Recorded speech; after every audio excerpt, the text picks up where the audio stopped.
Asyhadu alla ilaha illallah wa asyhadu anna Muhammadar Rasulullah.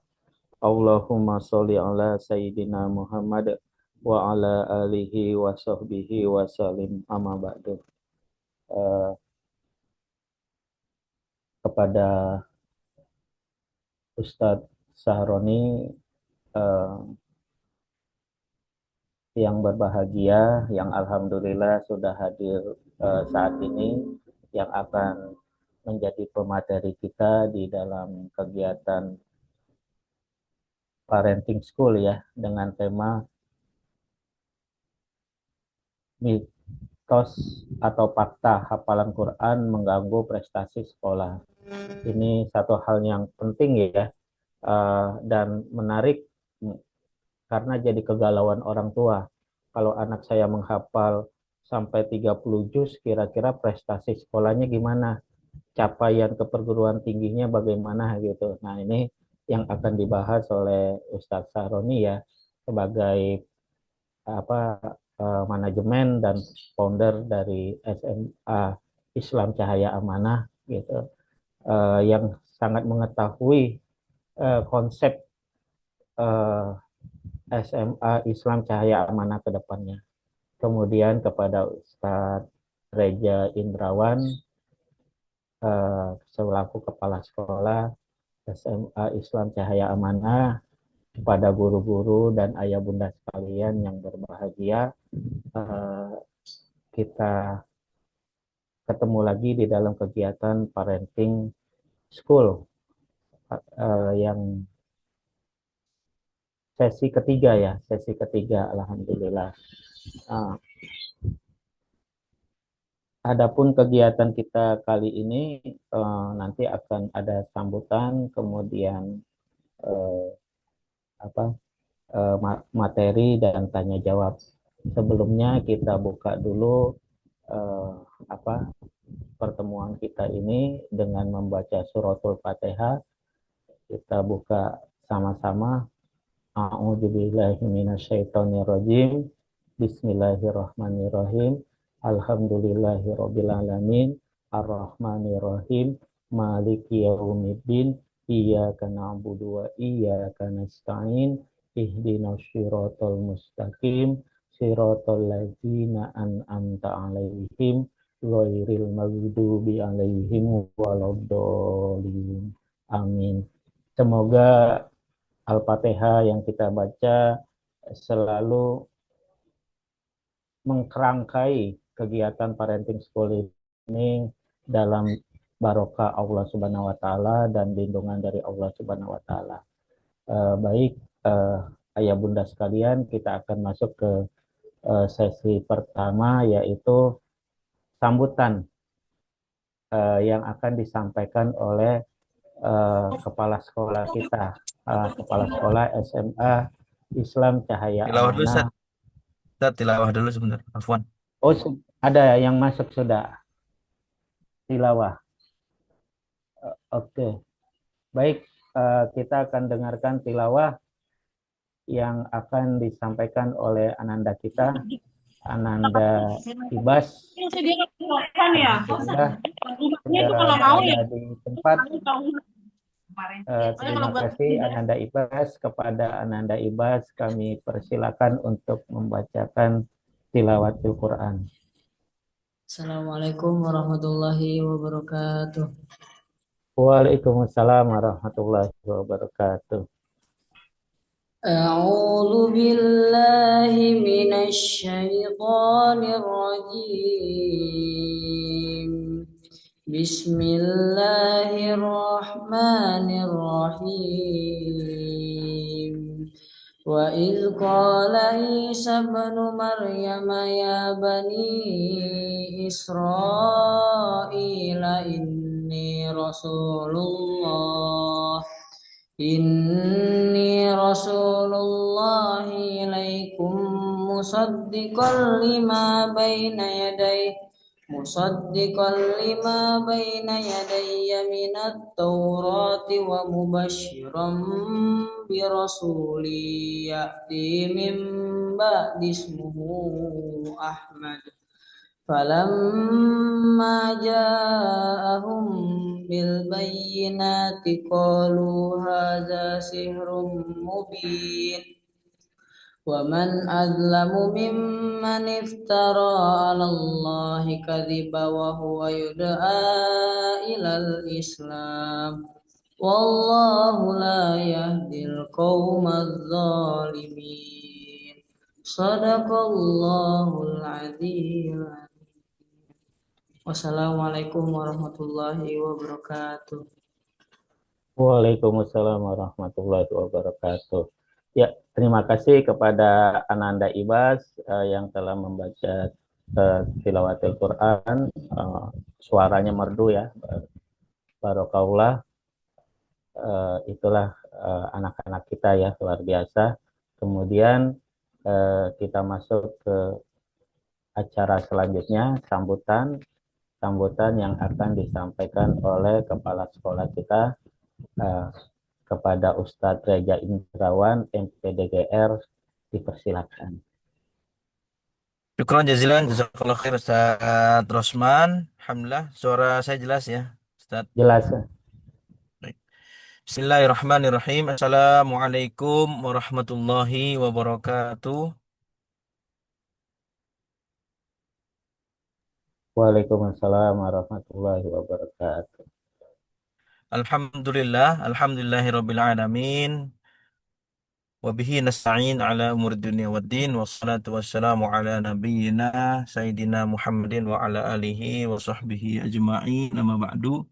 Alhamdulillah, puja dan puji syukur kita aturkan kehadiran Allah Subhanahu wa Ta'ala yang pada pagi hari ini memberikan kita berbagai macam karunia sehingga kita bisa berada di Zoom kali ini yang insya Allah membawa manfaat yang besar bagi kita semua. Amin amin ya rabbal alamin. Salawat ring salam tercurahkan kepada baginda Nabi besar Muhammad Sallallahu Alaihi Wasallam. Yang terhormat Ustadz Sahroni sebagai pembicara pemateri pada hari ini, alhamdulillah beliau sudah hadir tengah-tengah kita. Ustadz Sahroni juga sebagai direktur SMA Islam Cahaya Amanah yang hari ini mengadakan webinar ketiga dengan tema mitos atau fakta hafalan Quran mengganggu prestasi sekolah. Baik, ayah bunda yang dirahmati Allah Subhanahu wa taala, izin perkenalkan saya Reza Indrawan selaku kepala sekolah SMA Islam Cahaya Amanah yang berada sekolah SMA Islam yang berada di Tangerang Selatan yang hadir di tengah-tengah masyarakat Islam khususnya yang membutuhkan sekolah full day namun bernuansa atau nanti akan mencetak generasi Islam sebagaimana generasi Islam yang dicetak dalam sekolah dalam bentuk format pesantren. Artinya SMA Islam Cahaya Amanah ini memiliki visi bagaimana mencetak generasi yang soleh dan solehah dan pastinya memiliki adab yang baik, ilmu yang luas, serta dapat mandiri, baik nantinya akan melanjutkan studi di dalam negeri ataupun di luar negeri. Izin saya tampilkan eh, beberapa perkenalan untuk company profile dari SMA Islam Cahaya Amanah, bahwa SMA Islam Cahaya Amanah ini hadir saat ini, alhamdulillah ada di angkatan pertama untuk saat ini dan insya Allah di tahun ini sudah kita buka untuk SPMB angkatan kedua. Kenapa SMA Islam Cahaya Amanah ini hadir? Ini adalah menjadi jawaban atas kebutuhan para ayah dan bunda khususnya yang berada di kota Tangerang Selatan dan sekitarnya yang membutuhkan sekolah dengan program-program diantaranya program Quran yang terstruktur di mana SMA Islam Cahaya Amanah ini eh, menjadikan Al-Quran adalah prioritas utama dalam pembelajaran di sekolah.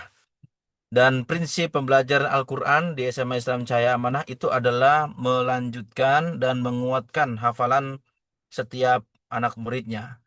Maka dari itu, kami memberikan porsi yang cukup untuk Quran, diantaranya dengan hadirnya Quran Time setiap hari, Senin sampai Jumat, lalu ditambah lagi dengan adanya Tilawah Time. Tilawah Time itu adalah di mana kita memberikan kesempatan pada seluruh aktivitas SMA Islam Cahaya Amanah, baik murid, guru, staf, untuk membaca Al-Quran selama 5 atau 10 menit dalam eh, waktu 4 kali setiap harinya.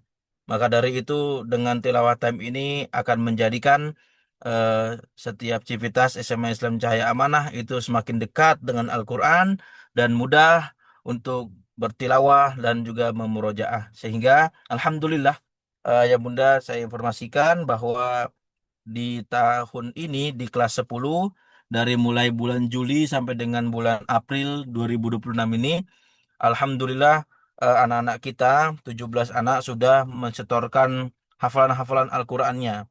Ada yang sudah 1 juz, ada yang sudah 1,5 juz, ada yang sudah 3 juz, ada yang sudah 5 juz, lalu 6 juz, ada yang sudah 9 juz, ada yang sudah 10 juz, ada yang sudah 11 juz, dan ada yang bahkan sudah selesai, hampir selesai 30 juz.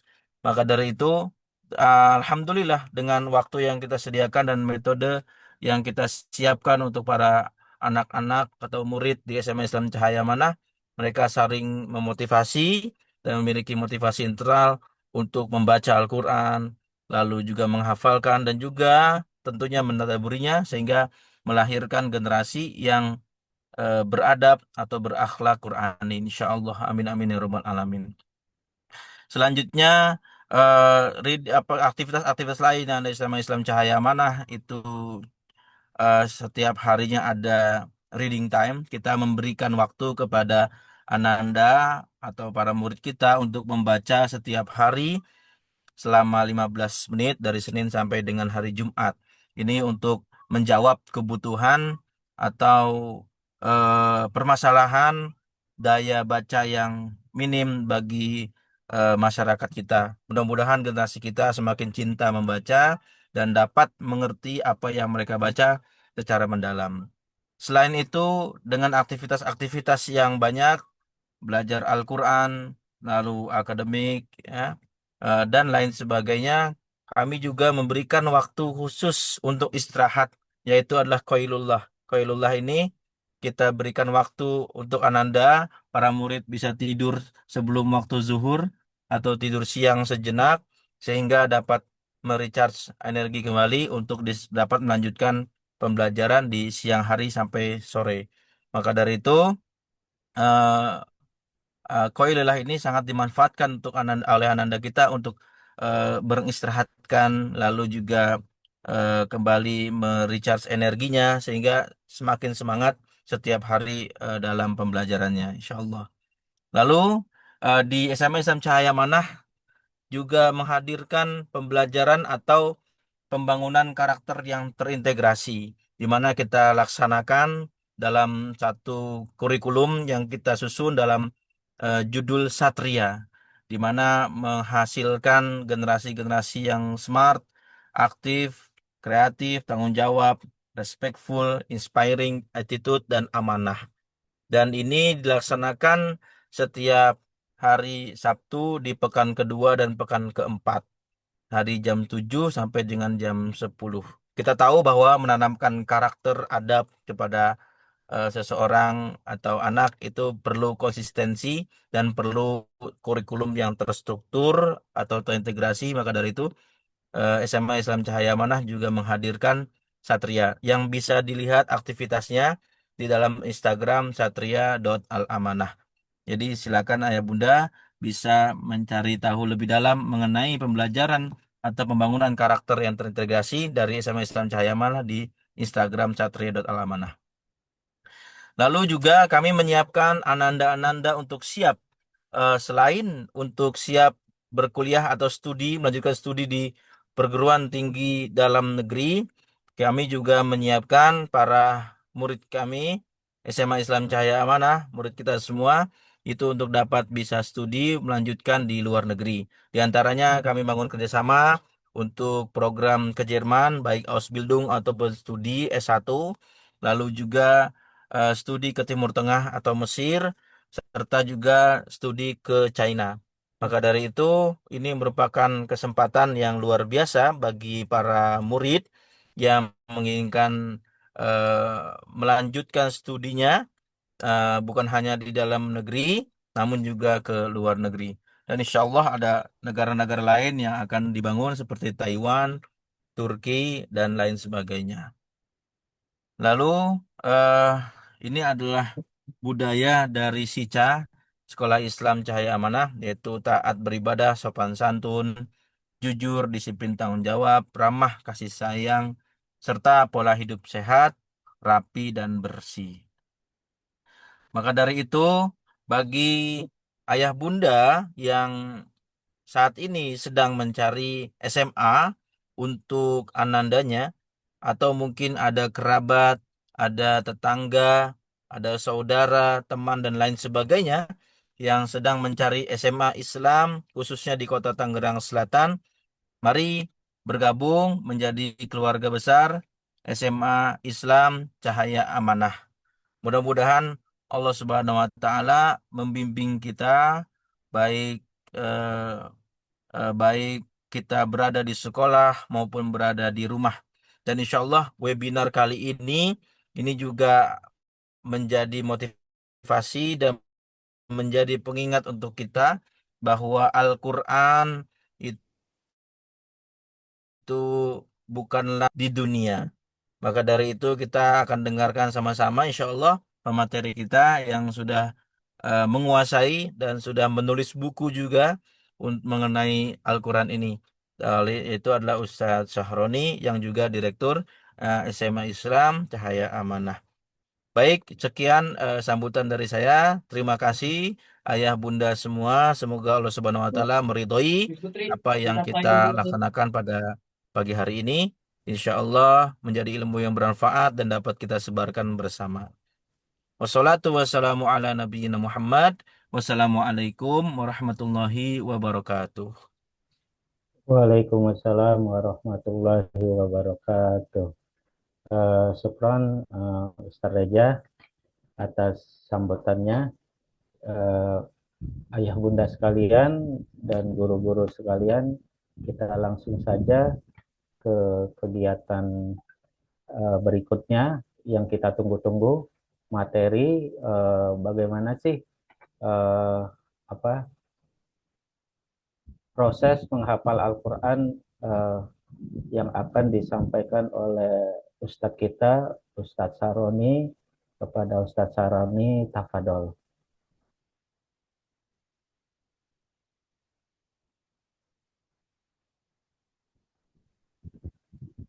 Ya, terima kasih Ustadz Rosman.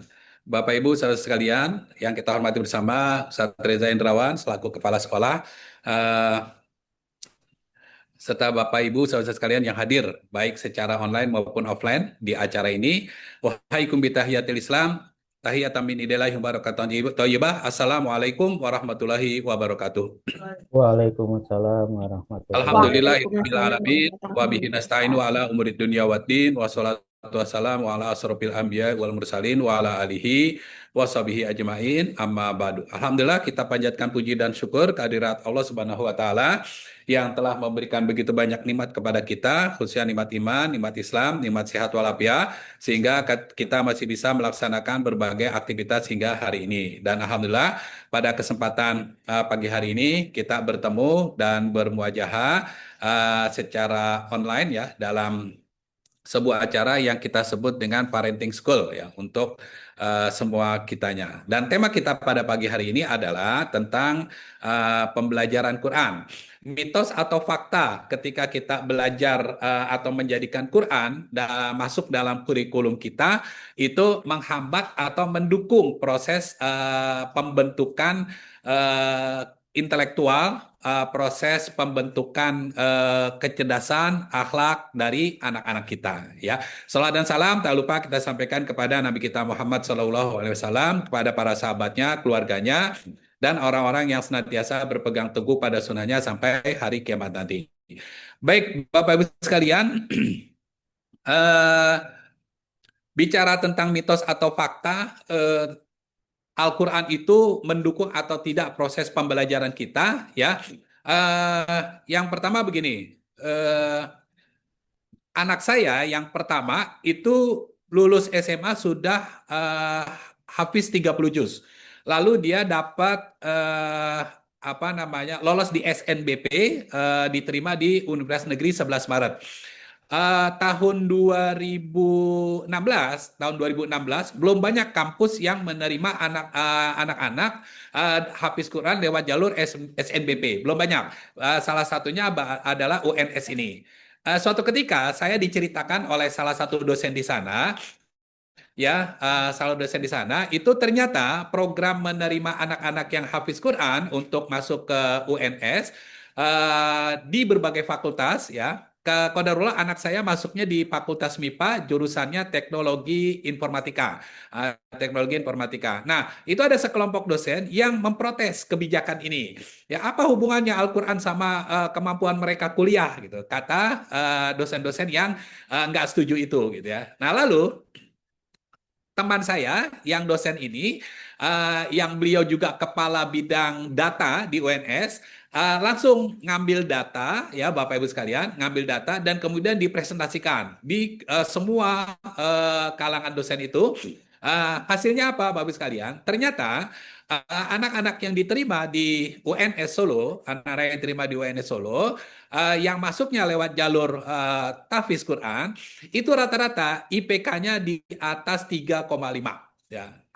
Yang di jurusan MIPA, yang di Fakultas MIPA, yang di Fakultas Kedokteran ya, dan fakultas-fakultas lainnya, beliau pegang datanya, rata-rata anak-anak yang hafiz Quran itu IPK-nya di atas 3,5. Bahkan nggak sedikit yang begitu lulus, mereka lulus dengan nilai yang cum laude ya. Apa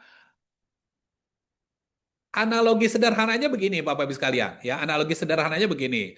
Al-Qur'an yang 604 halaman, ya, yang sekian ribu ayat aja itu bisa dia hafal, masa sih gitu ya, rumus-rumus pelajaran yang diajarkan sama dosennya nggak bisa dia hafal gitu ya. Nah, artinya apa? Quran yang seperti itu aja gitu ya, apalagi kalau kita lihat surat Ar-Rahman ya, Fabi ayyi ala rabbikuma tukadziban, itu diulang-ulang di ayat itu, tapi dia nggak pernah salah menyambungkan ke ayat berikutnya. Itu kan artinya ada sesuatu yang luar biasa di otaknya ya. Ada sesuatu yang luar biasa di otaknya yang Allah berikan, yang itu akan memudahkan dia nanti ketika dia akan menghafal hal-hal lain selain dari Al-Quran ini ya. Nah, Bapak Ibu sekalian, yang akan kita bahas pada kesempatan pagi hari ini adalah ya, yang pertama, kok bisa begitu ya gitu. Kemudian yang kedua, bagaimana caranya ini bisa kita realisasikan. Kesimpulan umumnya, Bapak Ibu sekalian, kenapa Al-Quran bisa mensupport proses pembelajaran kita adalah bagaimana kita membangun budaya tilawah, ya. Bagaimana kita membangun budaya tilawah atau berinteraksi dengan Al-Quran, ya. Jadi, Bapak Ibu sekalian, yang kita bahas pagi hari ini itu sudah saya tuliskan semuanya di buku saya, yang saya kasih judul Tiada Jam Tanpa Tilawah, ya, mengetuk pintu langit setiap 2 jam. Jadi ini adalah konseptualisasi dari kebiasaan yang saya dapatkan dari guru saya. Kata beliau begini, kalau tilawah itu nggak usah banyak-banyak Bapak Ibu sekalian, cukup 10 menit saja, tapi tiap 2 jam. Cukup 10 menit saja, tapi tiap 2 jam. Insya Allah nanti manfaatnya akan kita dapatkan. Dan ternyata betul ketika sudah saya praktekkan, ya, target tilawah 1 juz sehari itu lewat ya, kadang bisa 2 juz, kadang bisa 3 juz gitu ya, dan seterusnya. Kenapa? Karena kita sudah punya budaya tilawah nggak banyak-banyak tapi cukup 10 menit saja ya. Nah, insya Allah kalau budaya tilawah ini sudah kita bangun, maka apapun yang kita inginkan nanti ya, sukses kuliah, sukses sekolah, atau yang udah nggak sekolah, kepengen ya mendapatkan apa cita-citanya, keinginannya, mimpi-mimpinya bisa diwujudkan, insya Allah bisa kita dapatkan dengan tilawah ini ya. Eh, Baik, Bapak sekalian, kita mulai ya pembahasannya. Yang pertama, ini sekedar pengantar ya, kenapa kita mengangkat masalah ini. Kenyataan pahit ya, umat di modern ini, Bapak Ibu sekalian, menurut penelitian, itu screen time kebanyakan dari kita di era digital ini adalah sekitar 7 jam setiap harinya. Jadi kita mandangin apa namanya layar handphone kita ya, layar laptop kita itu rata-rata sekitar 7 jam kalau dijumlahin tuh ya dari pagi dari bangun tidur sampai tidur lagi gitu. Itu sekitar 7 jam ya. Tapi gitu ya. Tapi kalau kita diajak untuk tilawah Al-Qur'an ya. Nah, itu gimana gitu. Ya, kita menghabiskan ribuan menit untuk layar kita ya, namun seringkali kita kesulitan meluangkan waktu untuk tilawah Al-Qur'an. Walaupun sebentar. Ya, nah, kenapa ini terjadi? Masalah utama kita itu bukan kita kurang cinta sama Al-Quran. Bukan kita nggak sadar keutamaan Al-Quran. Bukan kita nggak tahu fadilah tilawah Al-Quran. Tapi kita nggak punya sistem. Tapi kita belum membangun kebiasaan dalam diri kita. Ya, nah maka melalui buku ini, ya Bapak Ibu sekalian, kita akan belajar bagaimana kita membangun sistem di dalam diri kita, di dalam lembaga kita, supaya Al-Quran menjadi komando ya di lembaga kita. Apalagi sekolah-sekolah yang mengangkat label tahfiz sebagai ininya, apa istilahnya, brandnya, ya. Nah, di bahasa kerennya brand gitu ya. Kalau bahasa apa marketingnya jualannya, ya. Seperti itu. Jadi harus dibuktikan bahwa kita mengangkat label tahfiz, tapi kita punya sistem, ya. Begitu, Bapak sekalian. Kemudian, mengapa buku ini ditulis? Ya, yang pertama karena kegelisahan spiritual. Ya, kesibukan seringkali mengalahkan tilawah. Ya, jadi kita sibuk nih, mulai dari bangun tidur, ya, ngurus rumah, berangkat ke sekolah, ngurusin pekerjaan, kemudian ngurusin organisasi dan sebagainya. Begitu sampai rumah mau tidur baru ingat, oh iya kita belum tilawah gitu ya. Atau kalaupun misalnya kita niatin mau tilawah di pagi hari, kadang kelewat karena kesibukan-kesibukan yang lainnya, gitu ya. Nah, kemudian yang kedua, ada apa inspirasi? Saya dapat inspirasi untuk solusi terhadap kondisi tadi. Ketika saya diajarkan oleh seorang ustadz, ya, tadi itu tilawah itu cukup 10 menit aja, tapi tiap 2 jam, ya. Dan ini alhamdulillah udah saya terapkan hampir 5 tahun, ya, sehingga target tilawah 1 juz sehari itu alhamdulillah lewat ya. Bahkan tadi lebih ya bisa 2 sampai 3 juz gitu. Kalau di Ramadan bisa 4 sampai 5 juz gitu ya. Nah, caranya gimana? Tadi nggak usah banyak-banyak tapi cukup 10 menit saja ya.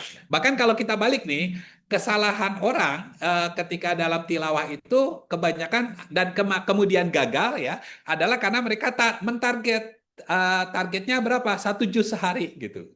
Ya, nah kesalahan orang yang targetnya 1 juz sehari adalah satu, ya target tilawah 1 juz itu lama, ya berapa paling cepat? Hah? 1 juz, 20 menit. Iya, tergantung kecepatan kita tilawah. Ya, kelancaran kita tilawah. Kalau yang udah lancar banget, mungkin 20 menit. Tapi kalau yang masih terbata-bata, itu bisa 40 menit lebih gitu ya. Nah, tilawah 40 menit, capek nggak? Bikin bosen nggak? Nah, itu yang menyebabkan akhirnya timbul trauma di dalam otak kita. Ya, jadi ketika misalnya tibanya jadwal tilawah, langsung yang terbayang capeknya duluan. Padahal belum tilawah gitu. Ya, tapi udah capek duluan.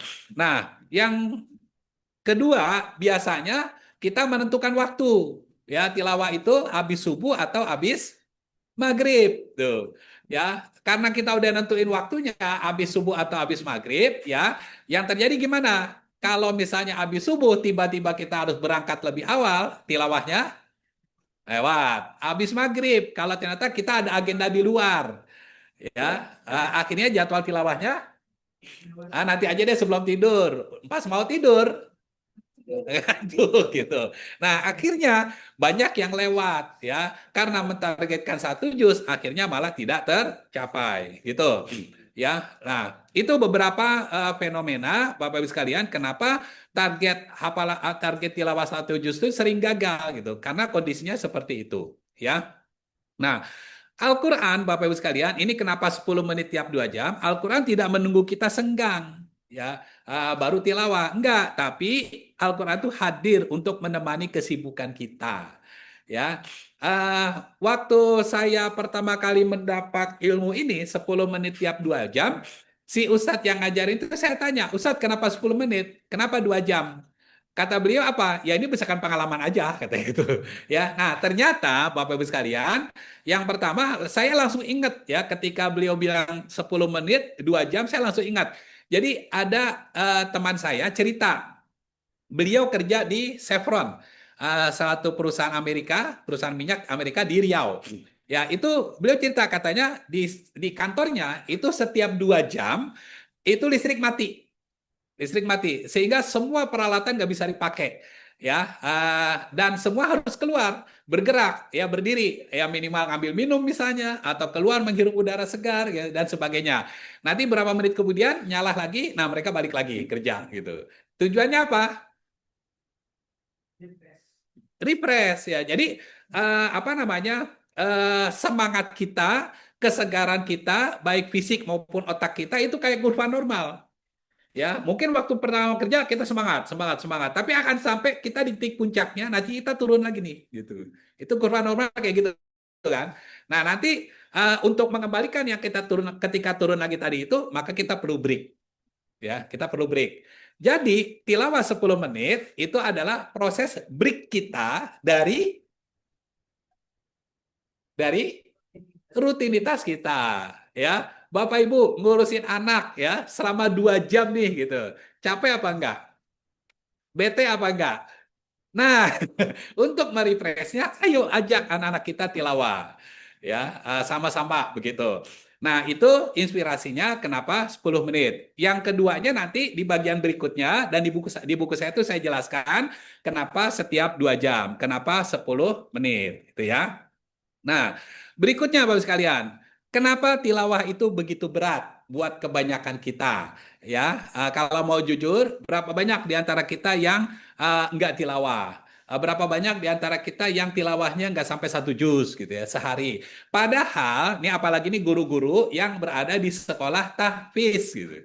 Harusnya guru itulah yang mengalirkan energi, cahaya buat anak-anaknya supaya mereka menjadi anak-anak yang hafiz Quran. Gitu ya. Eh, Pertama, Bapak Ibu sekalian, kenapa tilawah itu berat adalah karena kebanyakan kita menunggu waktu luang baru tilawah. Ya, ini jebakan utama konsistensi. Kenapa? Karena waktu luang itu tidak terjadwalkan di kita. Ya, ada yang punya jadwal waktu luangnya itu rutin, terjadwal setiap hari. Nggak ada. Kalau kita tilawahnya nunggu waktu luang, akhirnya tilawahnya akhirnya hari ini apa namanya nggak tilawah. Saya rapel aja besok gitu kan. Ternyata besok nggak juga. Rapel lagi. Akhirnya malah tambah. Kalau yang semangat nih, wih, saya hari ini tertunda 3 juz dari 3 hari kemarin. Tilawahlah dia 3 juz hari itu. Ya, apa yang terjadi? Ya. Nah, itu yang pertama. Yang kedua, perfeksionisme. Merasa harus baca banyak sekaligus. Ya. Karena ditargetin 1 juz tadi itu per hari gitu ya. Jadi fokus dia ketika tilawah harus 1 juz gitu. Padahal 1 juz itu bisa dicicil apa enggak? Bisa harusnya ya. Nah, kemudian yang ketiga, distraksi digital. Otak itu terbiasa dengan hiburan instan. Itu makanya kenapa sekarang hampir semua platform sosial media bikin yang namanya video pendek. Ya, ya, short ya, video pendek. Kenapa? Karena otak kita suka dengan yang kayak begitu. Padahal satu video cuman 10 detik. Tapi kan kita scroll. Kita scroll, akhirnya 1 jam lewat begitu aja. Ya, nah itu yang disebut dengan distraksi digital. Kemudian yang keempat, kelelahan mental. Ya, ibadah itu menjadi berat tanpa sistem yang kita bangun. Ya, tanpa sistem yang kita bangun. Ya, padahal tilawah itu ibadah yang paling ringan, Bapak sekalian, dibandingkan ibadah-ibadah yang lainnya. Ya, tilawah Al-Quran ada syarat dan rukunnya nggak? Nggak ada seperti ibadah-ibadah yang lain gitu. Ya, bahkan gitu ya, ini masih jadi perdebatan gitu ya. Kalau ibadah-ibadah yang lain itu kan ada syarat sahnya, ya, ada rukunnya. Syarat sahnya diantaranya harus bersih dari hadas kecil dan besar gitu. Kalau tilawah Al-Quran, gitu. Kalau yang lain ada ketentuannya, minimal segini. Kalau tilawah Al-Quran nggak ada. Bayangkan ibadah yang paling ringan aja, ya itu terasa berat buat kita. Apalagi ibadah yang besar. Kalau kalau yang ringan aja terasa berat buat kita, wajar kalau ibadah yang beratnya belum Allah kasih kepada kita. Apaan? Haji misalnya. Ya. Nah, jadi jangan cuma sekedar berdoa, ya, Allahumma rzuqna ziaratan fi hadzal mazidi kulayom, ya, ya Allah, rezeki, karuniakanlah aku rezeki, ya, untuk berkunjung ke masjid ini kulayom setiap tahun gitu. Dan seterusnya, minta dikasih ibadah apa, bisa pergi haji atau umroh setiap tahun gitu. Itu kan berat, ya. Nah, yang kecil aja, yang ringan belum kita kerjain. Nah, mulailah dari yang kecil-kecil dulu gitu ya. Nah, kemudian Bapak sekalian, nah, the 10 minutes rule. Jadi Bapak Ibu sekalian, aturan 10 menit tiap 2 jam ini adalah mengalihkan fokus dari durasi panjang menjadi frekuensi. Ya, durasi yang panjang itu kita pecah-pecah, ya, sedikit-sedikit. Begitu. Misalnya 8 kali 10 menit, ya. Berarti kita tilawah 80 menit setiap hari. Sebenarnya sama aja. Kalau tadi tuh misalnya sekali tilawah 40 menit, ya kita 2 kali tilawah pagi sama sore, kan 80 menit juga. Cuman capeknya sama apa enggak? Beda gitu. Kalau yang langsung nih 2 kali pagi sama sore, capeknya berasa. Ya, kenapa? Karena kita harus duduk 40 menit baca Quran. Tapi kalau misalnya kita pecah 10 menit, 10 menit, 10 menit, itu kita nggak mesti duduk, ya, di mana aja kita bisa tilawah dan sebagainya. Ya, lagi ngantri nih mau beli marugame misalnya gitu. Ya, atau lagi ngantri mau bayar di kasir gitu kan. Apa? Kan pasti tuh kalau lagi nunggu-nunggu kayak begitu, yang kebayang di benak kita pasti buka handphone kan? Yang dibuka apa? Scroll sosial media. Nggak apa-apa, langsung kita ambil handphone, tapi sebelum scroll buka Quran dulu, gitu ya. Berapa menit kek gitu ya. Nanti kalau udah 10 menit tutup, baru scroll itu gitu. Nggak apa-apa gitu ya. Nah, makanya nanti ada istilah bukannya 10 menit tapi cuma 10 menit kok gitu ya. Nah, jadi sekali lagi konsep 10 menit tiap 2 jam ini adalah mengalihkan fokus dari durasi yang panjang menjadi frekuensi yang tinggi. Ya, sama kayak minum obat. Gitu. Kira-kira mana yang berefek pada tubuh kita obat itu kita minum? Cuman sekali saja sehari, gitu ya, atau sesuai anjuran dokter 3 kali sehari. Nah, yang berefek kepada kita dan tubuh kita siap menerimanya adalah yang sesuai aturan dokter. Kalau tiga-tiganya langsung kita minum di pagi hari, apa yang terjadi? Kolaps. Sakau. Ya. Nah, jadi kata kuncinya adalah satu, frekuensi.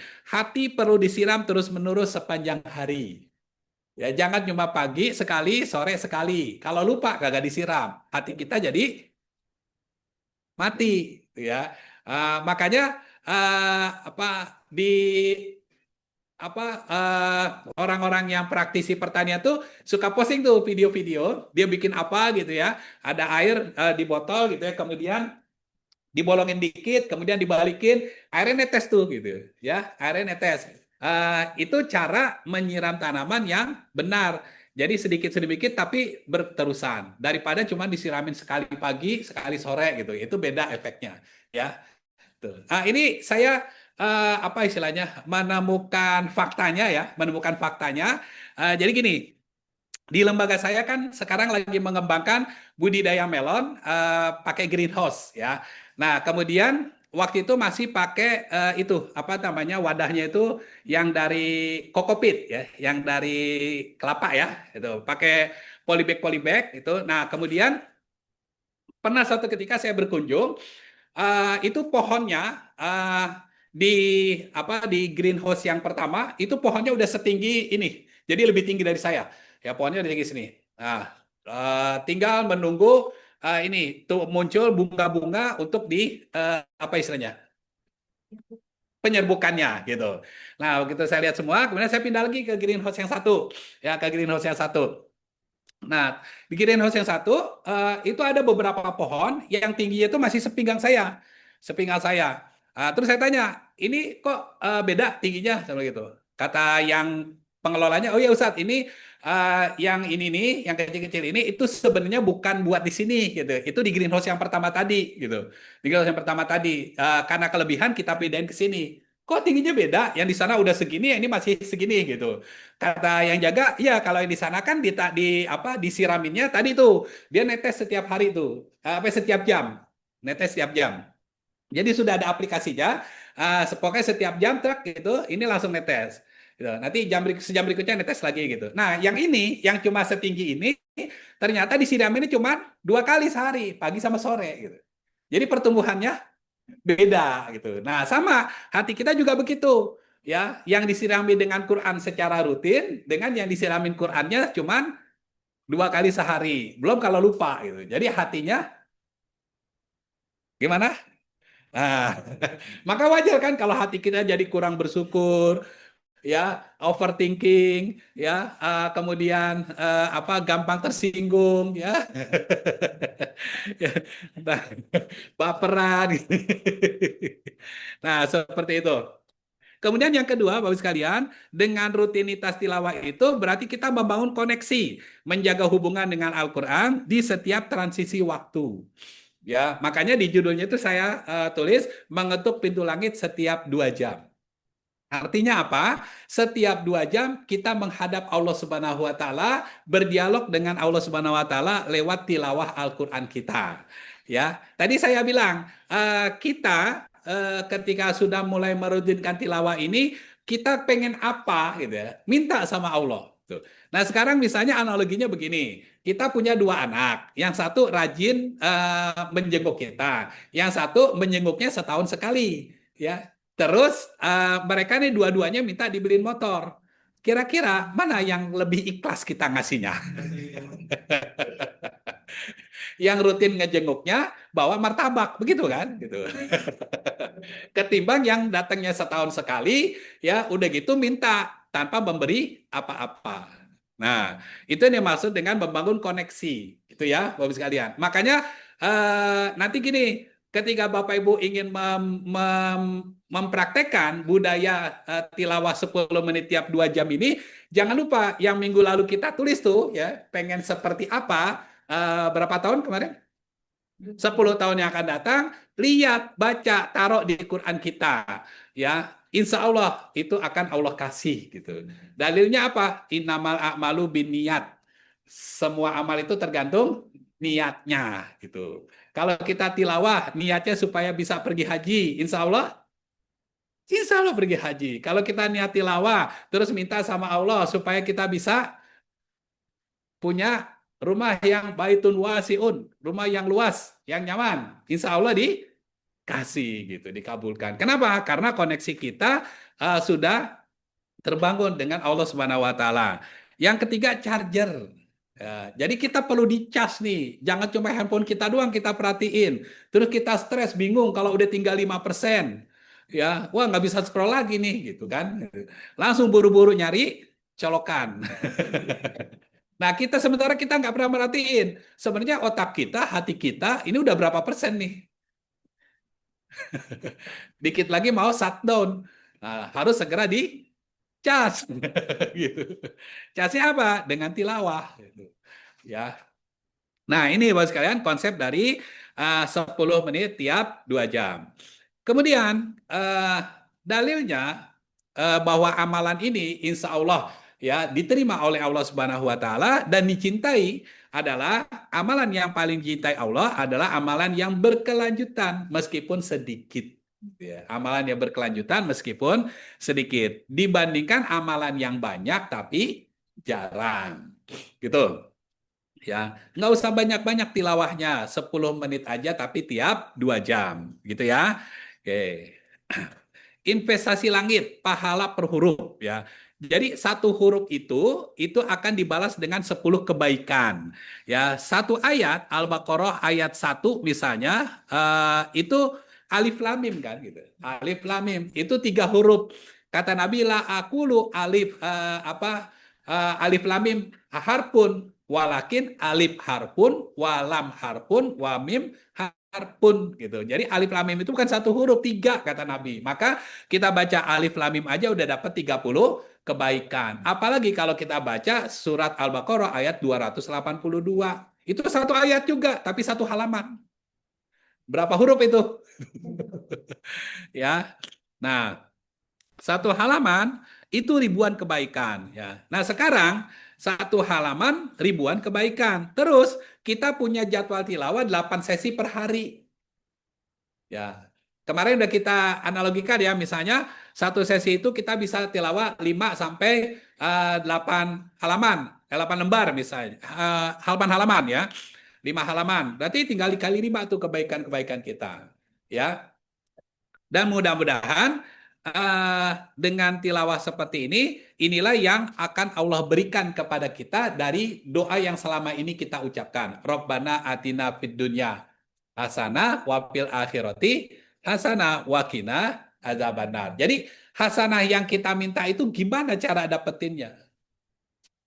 Nah, ini ada hadis lain yang menyatakan apa? Bahwa setiap huruf yang kita baca akan mendatangkan hasanah juga, kebaikan kepada kita. Ini yang disebut dengan investasi langit. Ya, yang mudah-mudahan tidak Allah berikan cuma di langit nanti, tapi mudah-mudahan Allah berikan sebagiannya di dunia ini sehingga kehidupan kita menjadi lebih mudah, ya, lebih baik, lebih enak, lebih nyaman dan seterusnya, ya.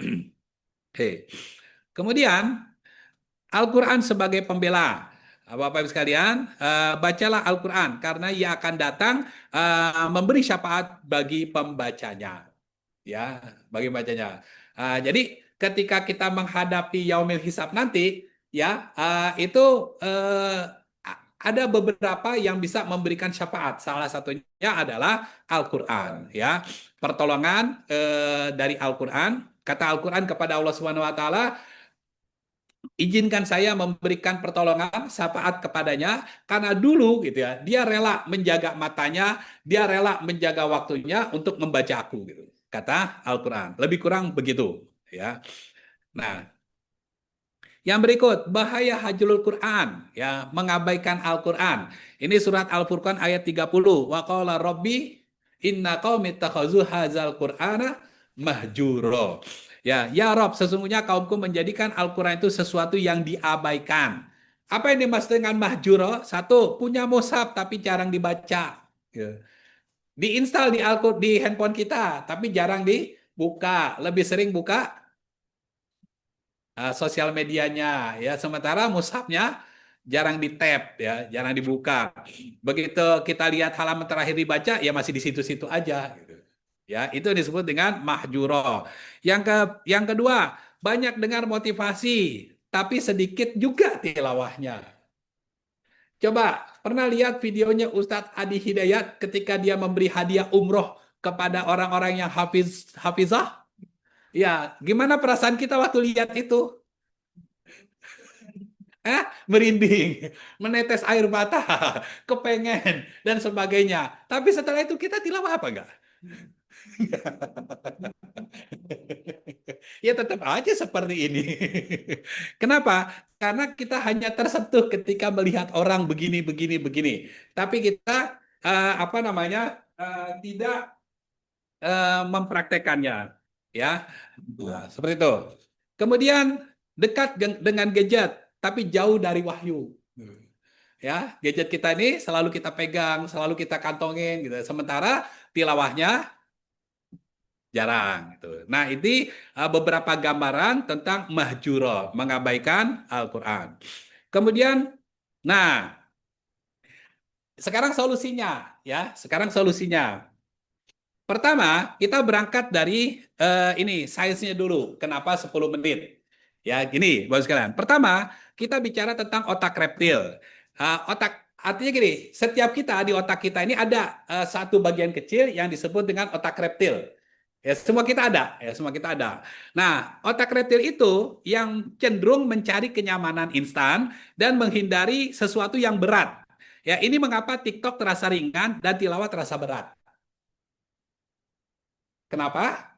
Karena otak kita lebih cenderung suka sesuatu yang instan, yang simple. Video pendek itu cuma 10 detik. Makanya banyak orang yang tertarik untuk buka TikTok gitu. YouTube Short sama begitu juga, Reels begitu juga, Story begitu juga, pendek-pendek semuanya. Cuma hitungan detik. Dan si pengelola platformnya juga pinter. Nggak bisa tuh kita posting di platform-platform itu video yang panjang gitu. Kalau mau dipotong-potong tuh. Makanya sekarang ada istilah clipper, video panjang ya dipotong-potong tuh ya. Itu. Kenapa? Karena mereka menyasar ini otak reptil kita supaya banyak yang ngeliat ya. Kemudian strategi 10 menit jangan katakan satu jus, otak akan menolak. Hah, satu jus lama, berat, ya, capek. Gitu. Bapak Ibu sekalian kalau lagi tilawah ngerasain nggak mulutnya itu kering, ya, kemudian jadi ngantuk gitu dan sebagainya. Itu karena memang tingkat konsentrasi kita udah menurun. Gara-gara apa? Kelamaan tilawahnya. Ya, itu makanya kenapa Ustadz saya itu ngajarin kalau mau tilawah siapin air minum. Tuh. Jadi nanti misalnya begitu kita tilawah dapat 1-2 lembar minum gitu, dapat 1-2 lembar minum gitu sampai 10 menit selesai gitu ya. Usahakan minumnya air putih. Kalau orang tua kita zaman dulu tuh ya kalau ada acara khataman Quran mereka pada bawa air kan, taruh di dekat yang baca tuh supaya airnya dibacain. Nah berarti kita minum air yang udah dibacain Al-Quran gitu ya. Kalau Bapak Ibu suka ini dengerin radio ini Ras FM itu radio perguruan Islam Asy-Syafi'iyah yang di Tebet ya. Itu dulu salah satu perguruan Islam terbesar itu di Jakarta ya.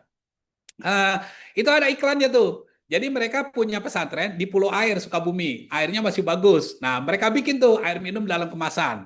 Di iklannya apa? Gitu kan. Di salah satu kalimat di iklannya itu air minum yang dibacakan Al-Quran setiap hari oleh santri-santri di sana gitu. Itu strategi marketingnya. Ya. Nah, begitu Bapak sekalian. Jadi kalau bicara satu jus, otak kita tuh begitu. Ya capek, makanya dia nolak. Ya, nanti aja gitu. Nanti aja kalau waktu luang. Nanti aja kalau udah di rumah. Nanti aja kalau udah seger gitu. Padahal kalau kita udah di rumah, udah mandi, bukannya seger, tapi pengennya tidur. Ya. Nah, katakan cuma 10 menit, otak akan menerima. Buatlah kebiasaan terasa ringan dan anti gagal. Ya, kebiasaan yang terasa ringan. Kalimatnya gimana? Cuman 10 menit kok gitu. Ya, makanya nanti begitu tilawah, kalau baru pertama nih bikin pasang timernya 10 menit. Pokoknya kalau udah 10 menit, walaupun kita masih kuat, walaupun masih kepengen, udah stop gitu. Ya, nanti terusin lagi setelah 2 jam. Begitu. Ya, nah ini sains di balik kebiasaan. Kemudian, jendela waktu, windows of opportunity. Nah, ini lebih teknis nih Bapak sekalian. Jadi kalau kita ingin mempraktekkan untuk membangun tilawah budaya tilawah kita, pertama tadi, tilawahnya cukup 10 menit aja. Yang kedua, jadwalkan setiap 2 jam. Nah, maka mulai sekarang pasang alarm Bapak Ibu sekalian di handphone kita, bunyikan alarmnya setiap 2 jam.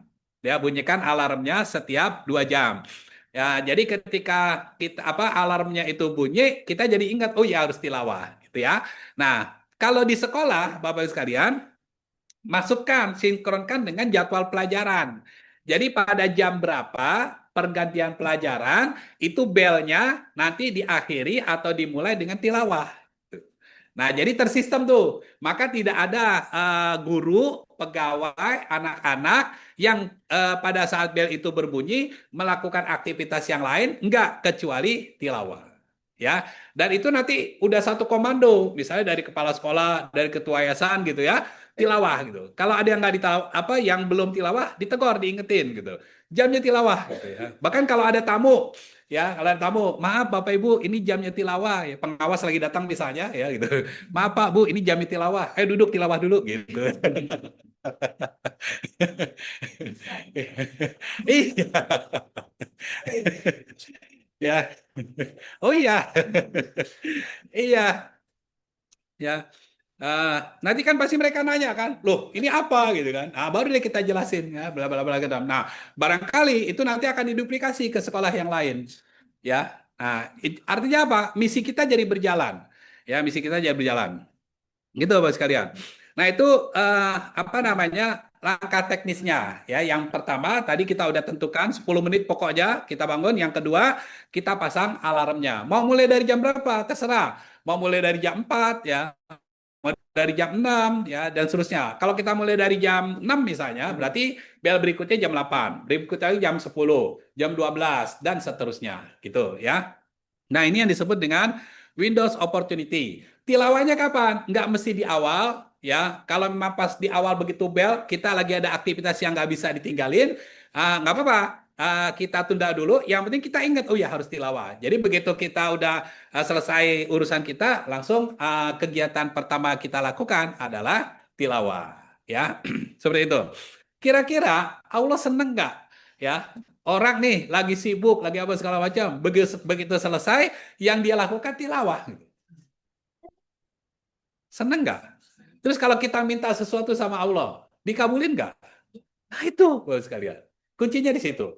Ya, ini. Kemudian, nah ini simulasi implementasi. Ya, misalnya untuk karyawan, pelajar, ibu rumah tangga dan sebagainya.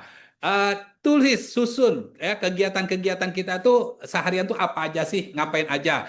Kemudian kira-kira slot waktu yang bisa kita gunakan untuk tilawah tuh apa aja, di mana aja begitu. Ya, tanpa mengganggu kewajiban kita di tempat kita kerja. Ya, artinya jangan sampai kebiasaan-kebiasaan baik ini juga menimbulkan apa ya istilahnya penilaian negatif dari orang lain. Ini kan jamnya kerja, yo. Iya sih tilawah bagus gitu. Cuman kan nggak tepatnya nih kata gitu ya. Jangan sampai ada hal seperti itu. Tapi kalau kita manfaatkan jeda-jeda kerjaan kita itu insya Allah nggak masalah ya. Begitu. Kemudian yang berikutnya, manajemen wudhu dan peralatan. Nah, ini yang berikutnya nih, yang ketiga ya. Jadi yang pertama tadi 10 menit, yang kedua jadwalnya, yang ketiga gunakan keduanya, apakah mushaf fisik atau mushaf digital. Nah, Bapak Ibu lebih nyaman yang mana? Lebih mudah yang mana? Ya, kalau saya lebih mudah mushaf digital.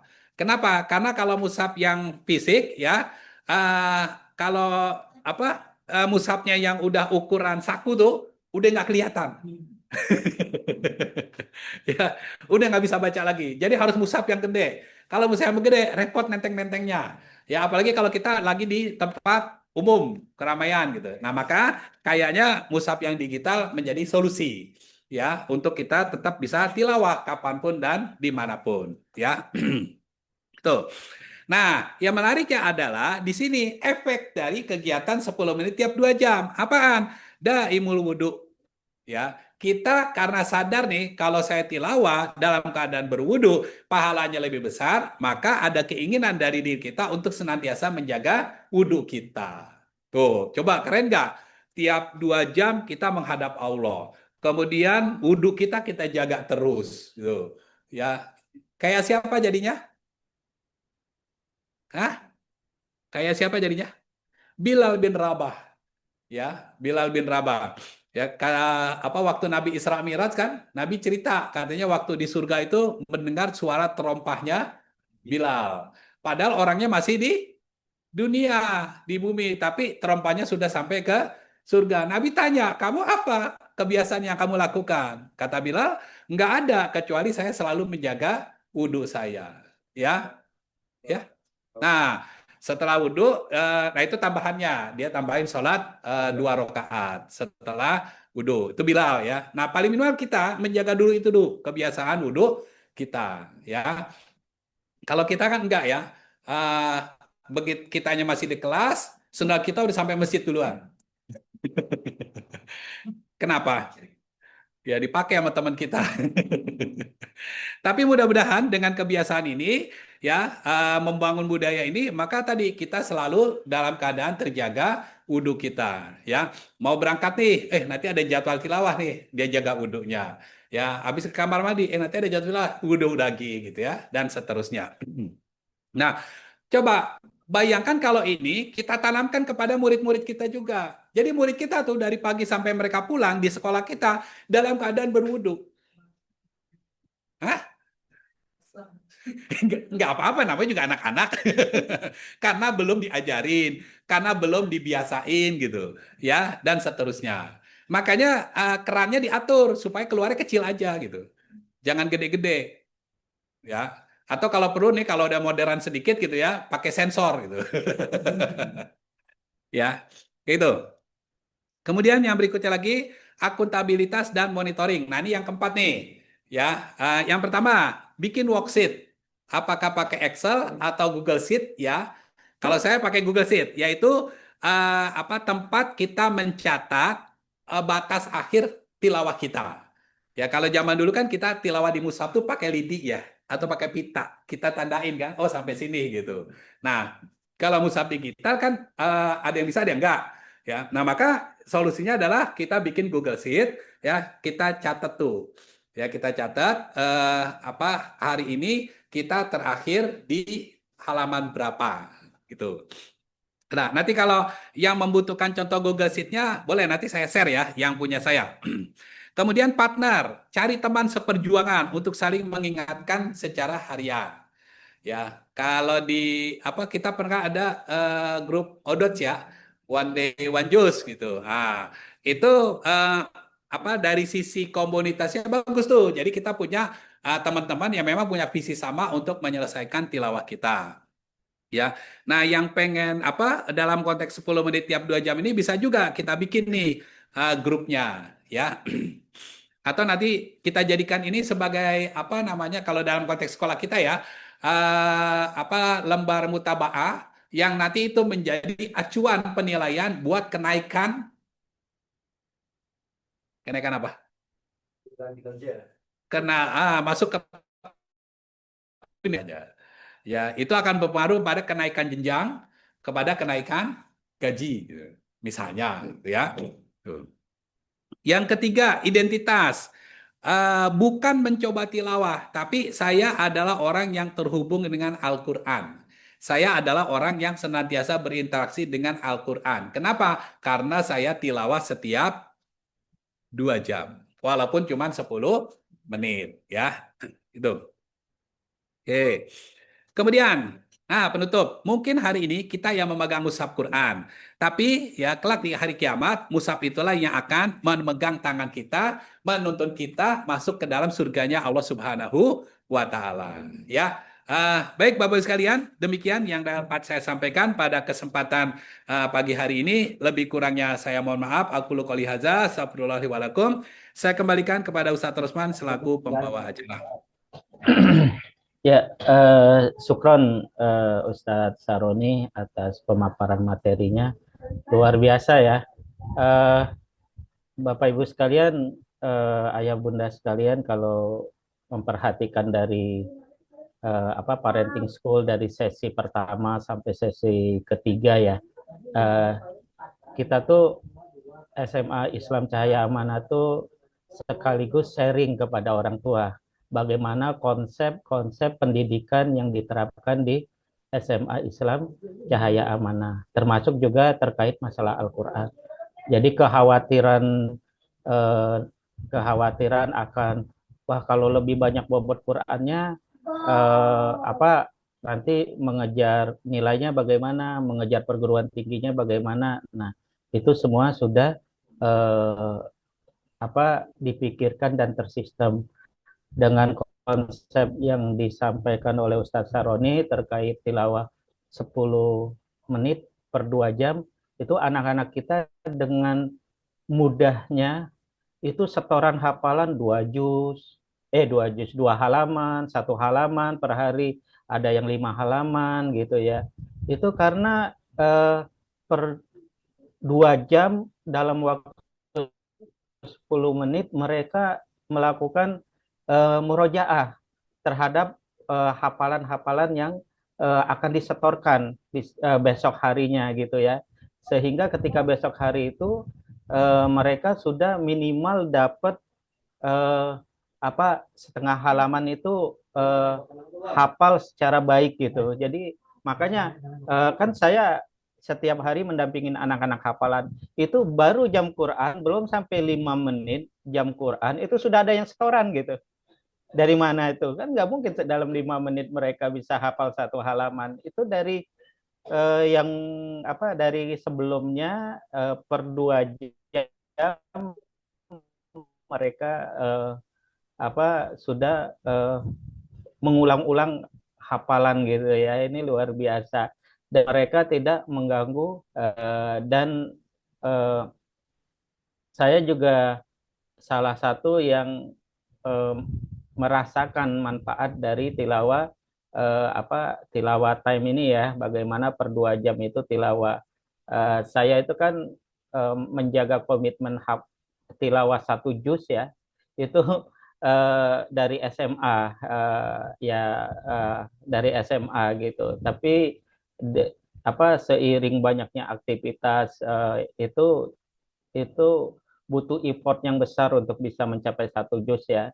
Karena waktu-waktu itu selalu terpakai oleh yang lain gitu ya, aktivitas yang lain. Nah, dengan sistem ini saya bisa 1 juz lebih gitu ya, bahkan 2 juz ya. Biasanya saya setengah hari itu udah selesai 1 juz gitu. Jadi setengah hari lagi itu bisa 2 juz gitu ya. Itu dari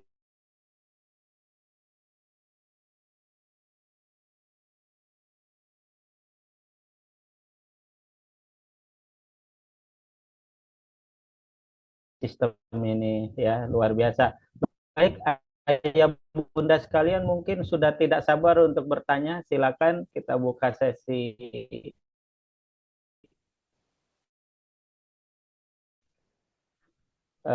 pertanyaan terkait konsepsi kita apa mencapai target hafal 30 juz Al-Quran selama 3 tahun di SMA Islam Cahaya Amanah gitu ya. Eh,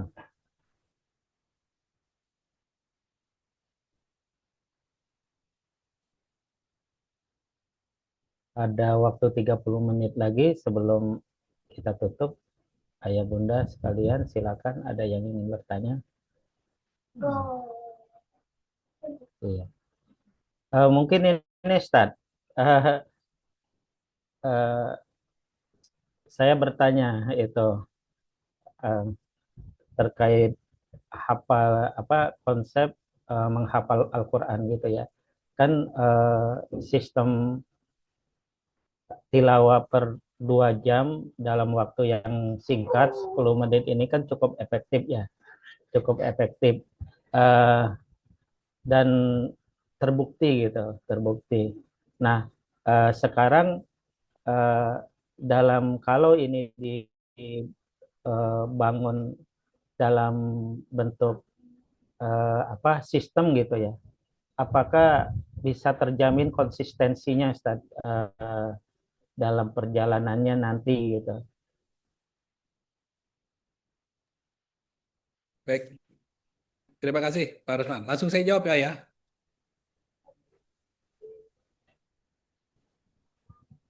Ya, Ya,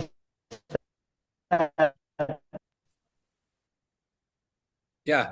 Bapak Ibu sekalian, ini pertanyaannya menarik. Ah, apa jaminan konsistensi, ya, jaminan konsistensi. Jadi di buku saya di bab tentang otak reptil tadi, Bapak Ibu sekalian, itu ada pembahasan ya secara lebih menyeluruh tentang otak ya.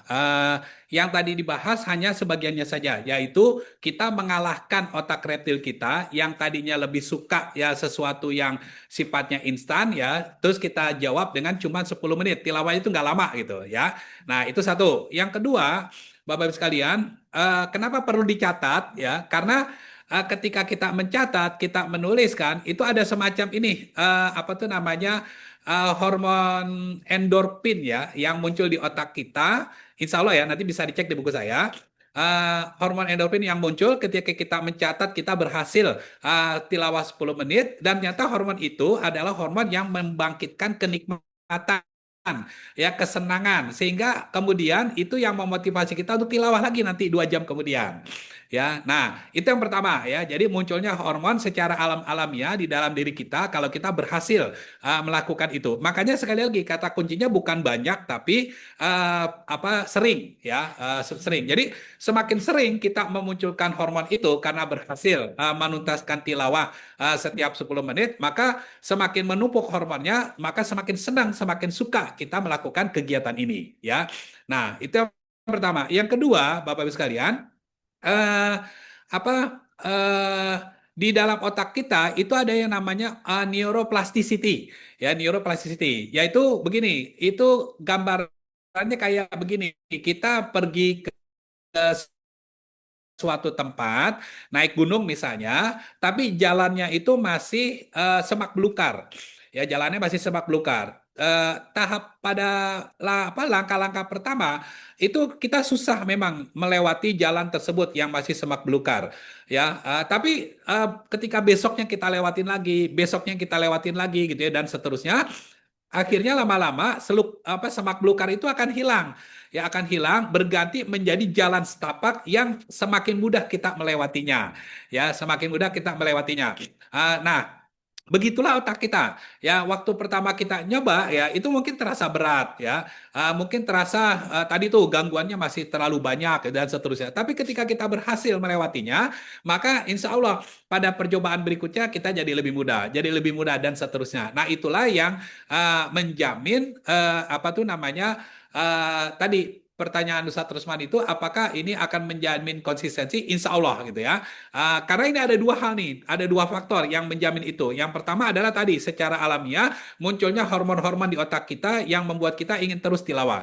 Yang kedua, Bapak Ibu sekalian, kan kita dianjurkan ya setelah kita tilawah itu kita baca doa setelah tilawah Al-Quran. Allahumarhamni bil Quran, ya Allah sayangilah kami dengan Al-Quran. Waj'alhu li imaman wa nuron wa hudan wa rohmah. Jadikanlah Al-Quran itu apa? Imam kami, petunjuk kami ya, dan rahmat buat kami.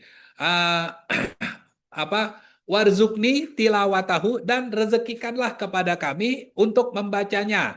Ana al-laili wa atrofan nahar, pada malam hari maupun siang hari. Itu doa ini kita baca setiap kali kita habis tilawah, setiap 2 jam ya. Inilah yang menjamin ini kebiasaan ini menjadi konsisten insya Allah ya. Apalagi ketika ada simbol-simbol ya, misalnya kayak di kita kan setiap 2 jam itu ada bel ya, tilawah time gitu. Itu secara otomatis otak kita tuh akan apa tuh namanya, mengkondisikan ya kita harus tilawah gitu ya. Nah, itu jaminan dari konsistensinya. Kemudian eh, apa, untuk konteks tahfiz ya, misalnya untuk konteks tahfiz sebenarnya teori 10 menit tiap 2 jam ini bisa dipakai juga ya untuk program tahfiz. Caranya gimana? Caranya selama 10 menit itu kita baca Al-Qur'annya, baca ayatnya, jangan terus ya. Jangan terus. Misalnya hari ini kita pengen menghafal halaman 5 ya. kita bagi dulu nih satu halaman itu menjadi 4 bagian misalnya. Maka pada sesi pagi jam 8 kita tilawah 10 menit itu, maka yang kita baca hanya seperempat halaman saja, tapi kita ulang-ulang ya selama 10 menit. Kita ulang-ulang selama 10 menit, maka insya Allah ya kalau sudah terjadi 20 kali pengulangan, yang seperempat halaman tadi itu sudah menempel di otak kita ya. Nanti tinggal di apa? Kalau apa yang kita pakai kan metodenya tes ya, tilawah, ya tilawah, evaluasi, kemudian setor ya, tilawah, evaluasi, setor. Jadi tilawahnya 10 menit, kemudian evaluasi itu mulai menghafal 10 menit, kemudian setorkannya 10 menit gitu ya. Maka insya Allah dalam waktu 30 menit tadi itu ya, kita udah bisa hafal tuh ya. Tinggal nanti pembagiannya mau seperempat halaman, setengah halaman dan seterusnya itu tergantung pada kemampuan masing-masing ya. Jadi artinya dengan budaya tilawah yang udah kita bangun ini adalah pintu untuk kita menjadi seorang hafiz Quran. Insya Allah ya, gitu. Nah, lalu begini, ini ada pertanyaan juga di sini. Waktu yang tepat untuk membaginya itu bagaimana ya? Nah, waktu yang tepat untuk membagi kapan kita harus tilawah itu adalah kalau dalam konteks sekolah, pertama tidak mesti jamnya itu misalnya 00 ya. Misalnya jam 8.00, 10.00, 12.00 nggak mesti gitu ya. Tapi kita bisa sesuaikan dengan pembagian jadwal pelajaran kita. Ya, misalnya setelah bel pagi, ya setelah bel pagi itu kan ada ritual pagi. Nah, itu bisa kita manfaatkan di ritual pagi itu untuk tilawah 10 menit. Nanti masuk pembelajaran berikutnya, terus nanti ada bel yang pergantiannya cukup panjang, misalnya menjelang istirahat pertama. Ya, menjelang istirahat pertama. Nah, itu sebelum anak-anak bubar atau setelah bubar setelah selesai istirahat, sebelum mulai belajar, nah tilawah lagi ya. Kemudian nanti menjelang istirahat berikutnya tilawah lagi gitu. Bisa dijadwalkan seperti itu ya. Nah, tinggal nanti disesuaikan. Kalau mungkin untuk anak SD ya, mungkin nggak langsung 10 menit, tapi bisa 5 menit dulu gitu ya. Dan seterusnya. Begitu Ustaz Rusman. Ya Ustadz, syukron atas jawabannya, pemaparan. Kalau tadi di awal ternyata konsistensi itu muncul dari secara alamiah dari unsur biologis tubuh kita ya. Berarti artinya nggak cuman sekolah yang membangun sistem ya, tapi pribadi, keluarga juga bisa Ustadz ya. Jadi Bisa, semua betul. bisa dipakai jadi ya. Bisa, insya Allah. Masalah. Kuncinya dua tadi, kemauan kitanya sama berdoa kepada Allah Subhanahu wa taala. Warzukni tilawatahu ana alaili wa anna anhar.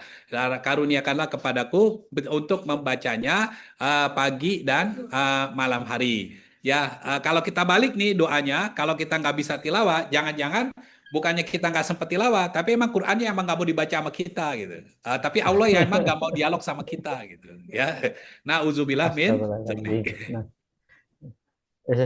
oke, syukran Ustaz. Baik ayah bunda sekalian, ada pertanyaan lagi? Waalaikumsalam, Ustaz.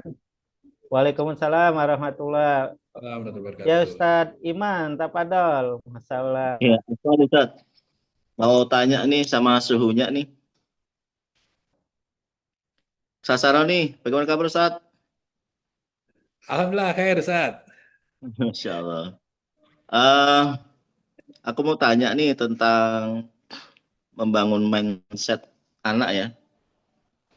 Jadi kita sebagai orang tua itu kadang ketika anak pulang sekolah itu mereka sudah menyadari tentang mungkin kenapa harus berinteraksi dengan Al-Quran gitu kan.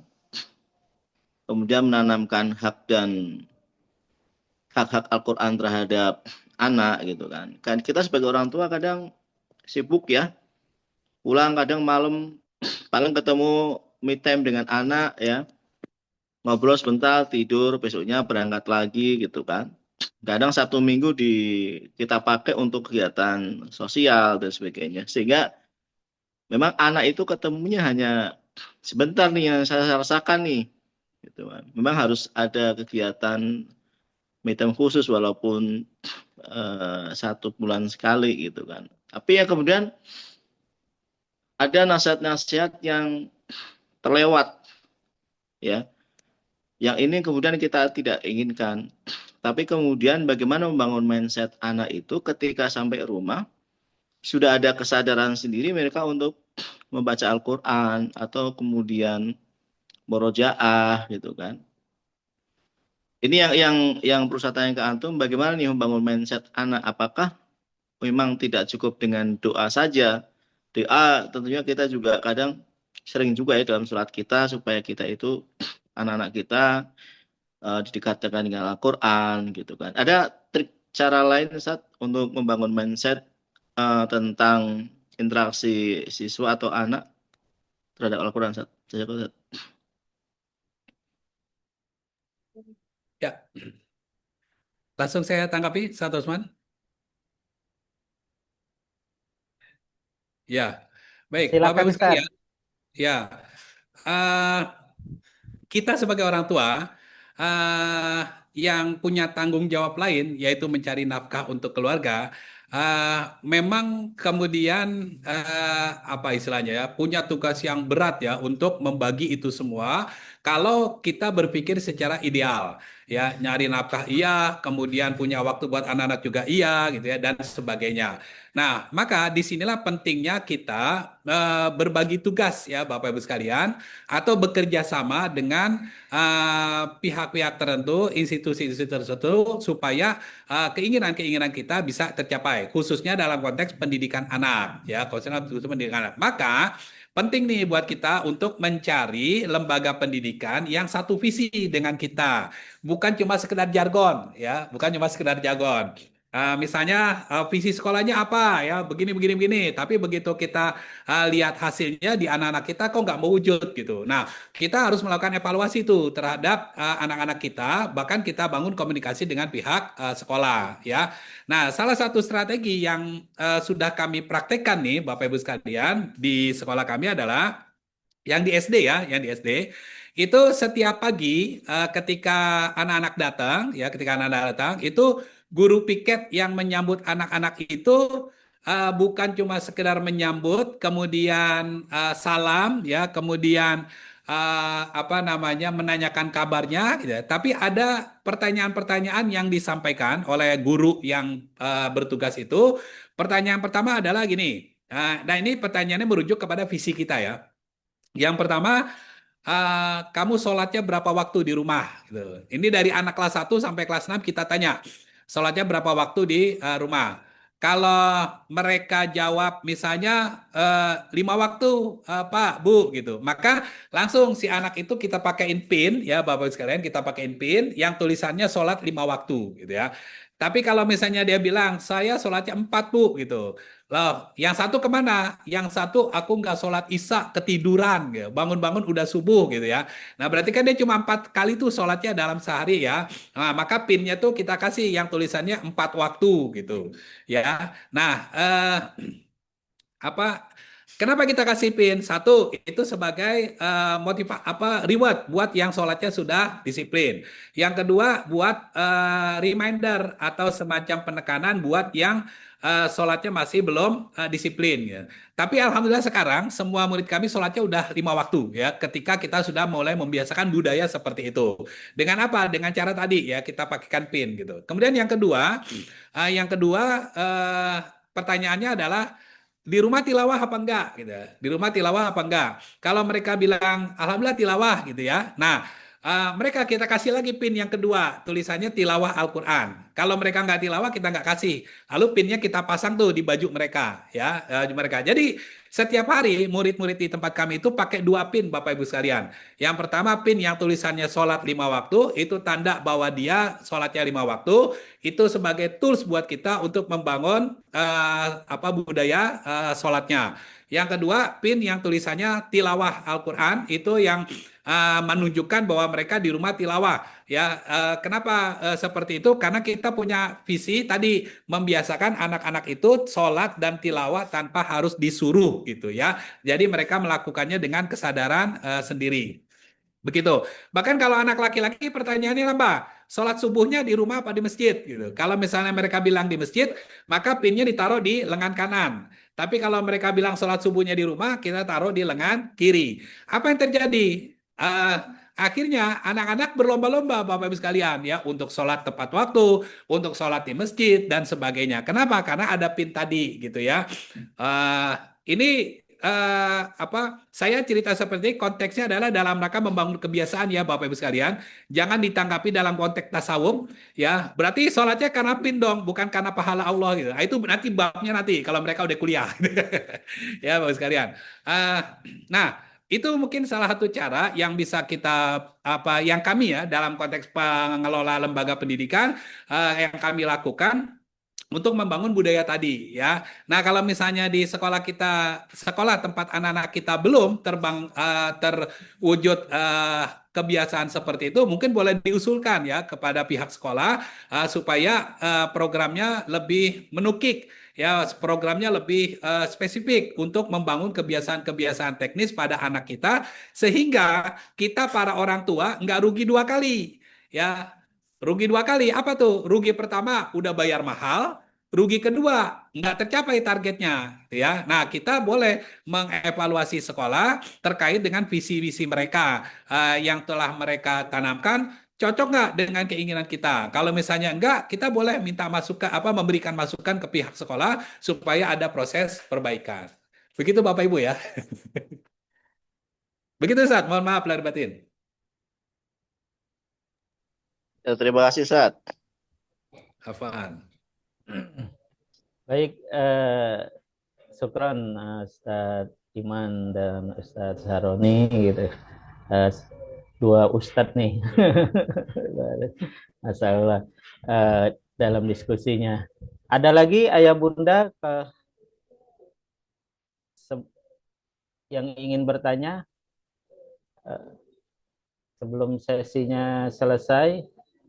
Kalau cukup ayah bunda sekalian, kita cukupkan saja ya ayah bunda kegiatan ini. Syukron kepada Ustadz Saroni yang sudah menyampaikan konsep ya dari apa konsep dan kiat dari tilawah Al-Quran dan sekaligus menyampaikan gitu ya bagaimana budaya tilawah dan hafal Quran di SMA Islam Cahaya Amanah itu terbangun gitu ya. Sehingga di kita yang baru 1 tahun berjalan ya, dan ini menjadi angkatan yang pertama gitu ya, yang menjadi angkatan pertama itu yang murid yang tilawah itu ada yang setoran hafalan ya, setoran hafalan itu ada yang 1 halaman per hari, 2 halaman, 3 halaman, 5 halaman gitu kan. Itu targetnya dan realitasnya ada yang sampai 10 halaman gitu ya. Bahkan Ananda Azam yang sudah hafal Quran ya, sudah hafiz itu belum mencapai 1 tahun sudah menghatamkan 30 juz setoran murojaah hafalannya di SMA Islam Cahaya Amanah, luar biasa gitu ya. Dan anak-anak kita rata-rata dalam dalam satu semester itu menghatamkan 2-3 juz ya, 2-3 juz gitu. Jadi dalam 1 tahun bisa dalam 1 tahun ya di kelas 10 itu rata-rata bisa 4-6 juz ya per tahun, luar biasa ya. Dan semua anak-anak kita ketika ngobrol gitu ya, target utama yang akan dikejar gitu ya, itu mereka akan menghatamkan hafiz Qur'annya 30 juz itu di kelas 11 akhir gitu. Luar biasa ya. Luar biasa. Nah, ini semua tidak terlepas dari komitmen dan itikad besar dari dari manajemen kita, dari guru-guru juga gitu ya, eh, memfasilitasi anak-anak untuk bisa menghafal Al-Quran dengan baik. Dan salah satu konsepnya ini yang disampaikan oleh Ustaz Sahroni gitu ya, sebagai direktur dan founder gitu ya, di dalam konsep yang diterapkan kurikulum SMA Islam Cahaya Amanah. Baik ayah bunda sekalian, terima kasih atas perhatiannya. Terima kasih pada Ustadz Saroni atas materinya yang luar biasa ya. Jadi masukan bagi kita semua dan bisa menjadi langsung langkah konkret ya. Jadi langkah konkret. Jadi bisa jadi langkah konkret yang bisa kita lakukan karena sudah detail dan dari mulai teoritis sampai praktisnya ada gitu. Syukron, barokallah. Terima kasih juga kepada ayah bunda yang sudah hadir dan para guru yang sudah hadir dalam kajian parenting school sesi 3 ya. Kita ketemu lagi di dalam kegiatan parenting school sesi 4 insya Allah gitu. Baik, terima kasih. Kita tutupkan dengan membaca doa kafaratul majelis dan hamdalah. Subhanaka Allahumma wa bihamdika asyhadu alla ilaha illa anta astaghfiruka wa atubu ilaik. Alhamdulillahirabbil alamin. Terima kasih semuanya. Mohon maaf atas kekurangan. Assalamualaikum warahmatullahi wabarakatuh. Waalaikumsalam warahmatullahi wabarakatuh. Insyaallah khair Ustaz. Ya. Jazakallah Ustaz. Jazakallah semuanya. Assalamualaikum. Ya silakan. Ya. Silakan.